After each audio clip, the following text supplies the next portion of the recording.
Devocionais da Bíblia toda em um ano. Hoje, Jó capítulos 11 a 14. Após a discussão entre Jó e Elifaz e Jó e Bildade, Zofar, um terceiro amigo de Jó, aparece para discutir com aquele que era justo diante de Deus. Ao tomar a palavra, Zofar é ainda mais duro do que os dois amigos anteriores.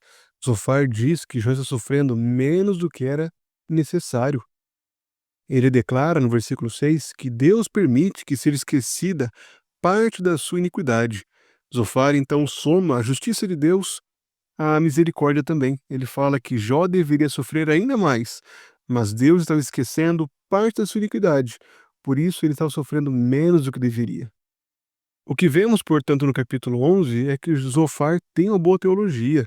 Ao falar sobre Deus, ele declara toda a infinidade de Deus, o fato de Deus estar além da compreensão humana, o fato de seus planos serem impossíveis de serem perscrutados, conhecidos inteiramente por meio da mente humana. Deus conhece os homens, mas os homens não conseguem compreender a Deus. Mas, ao aplicar essa teologia, Zofar falha. Ele novamente repete o mesmo pensamento que os amigos anteriores, Elifaz e Bildade, e diz que o sofrimento de Jó era consequência do pecado, e bastava que Jó se arrependesse do pecado para que assim seu sofrimento acabasse. Em resposta, Jó começa zombando dos amigos. Ele usa sarcasmo, dizendo que eles são o povo, aqueles que têm conhecimento. Isso, na verdade, era uma zombaria de Jó, pois aquilo que foi dito, todos sabem. Quem não sabe coisas como essa? Jó, portanto, está validando a teologia dos amigos, validando, na verdade, o que eles disseram sobre Deus, mas repreendendo-os, porque aquilo que falaram não tem nenhuma relevância para o caso de Jó. Na segunda metade do capítulo 12, Jó se volta novamente a Deus e diz que a sabedoria não está nos idosos e nem na longevidade deles, mas sim no Senhor. O conhecimento que é necessário para esse caso não se encontra na experiência, mas sim no Senhor, que detém a sabedoria e a força. É Ele quem tem o conselho e entendimento. No capítulo 13, Jó é ainda mais duro com seus amigos, dizendo que era melhor ficarem calados, pois aquilo que eles dizem não traz sabedoria. E deseja por defender-se diante de Deus. Após repreender os amigos, Jó então enche o peito e declara que desejava defender o seu procedimento diante do Senhor, defender a sua conduta diante do Senhor. Essa atitude mostrava que Jó era um homem que não era impecável. Na verdade, ele será repreendido pelo Senhor justamente por se comportar assim, pois nenhum homem é justo diante de Deus. Nenhum homem pode se defender diante do tribunal de um Deus que é totalmente santo. No capítulo 14, Jó novamente volta a falar sobre a morte. Ele aponta para a brevidade da vida e o quanto o homem está fadado a ter esse fim trágico. Mas por fim, Jó se volta para a esperança. Ele questiona: quando alguém morre, será que volta a viver? Todos os dias da minha luta esperaria até que viesse a minha mudança. Jó aponta para o seu desejo, a sua esperança da ressurreição dos mortos. O texto aprofunda a tensão teológica do livro. Zofar representa a perspectiva mais rígida da teologia da retribuição.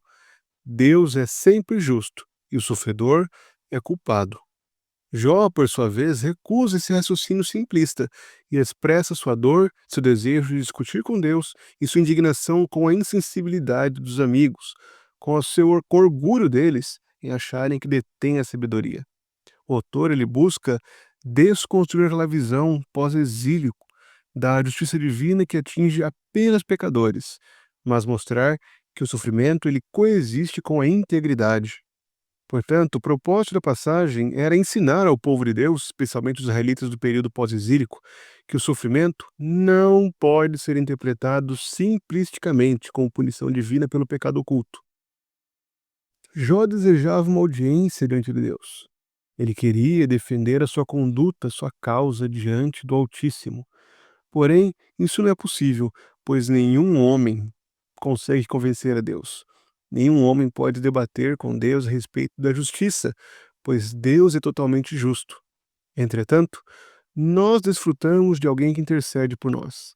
Nós temos um sumo sacerdote que não somente se compadece de nossas fraquezas, como é perfeitamente capaz de aperfeiçoar e de justificar aqueles que depositam a fé nele.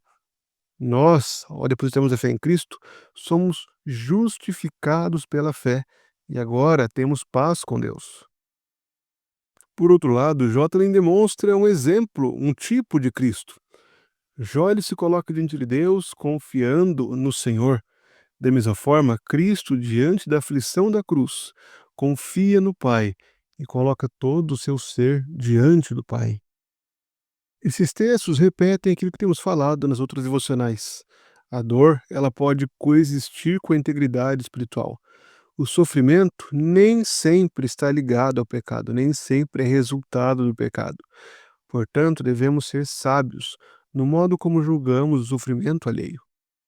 No início de sua resposta, Jó confronta os amigos dizendo: qual entre todos esses não sabe que a mão do Senhor fez isso? Esse entendimento correto da providência de Deus, de que Deus corrige os seus filhos, de que Deus continua operando, mesmo no sofrimento de seus filhos, mostra a noção correta que devemos ter sobre Deus.